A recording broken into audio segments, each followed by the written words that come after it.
Moje meno je Kristína Turošáková, študujem 4. ročník na Lekárskej fakulte Univerzity Komenského. Aktuálne sa nachádzame na Noci výskumníkov v Bratislave, kde predstavujeme mikrosvet ľuďom, študentom a všetkým, ktorí sa o to zaujímajú. Na dráhu medicíny som sa vybrala hlavne kvôli tomu, že mi to otvára neskutočne veľké možnosti. Medicína je ťažký, ale za to krásny obor. So správnou partiou ľudí a so správnymi ľuďmi okolo seba sa dá všetko zvládnuť.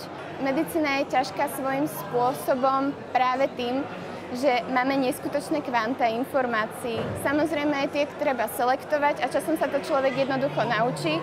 Pri medicíne sa netreba vzdávať svojich koničkov a takisto som sa ho nevzdala ani ja. Mojím koničkom je maľovanie.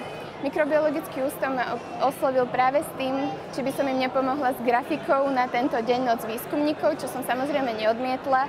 A kreslenie mikrobov bolo spojenie medicíny a môjho hobby, a to kreslenia, preto som sa do toho neskutočne rada pustila. Ak máte radi vedu, medicínu, netreba sa toho bať, netreba sa dať odradiť druhými ľuďmi a tým, čo hovoria.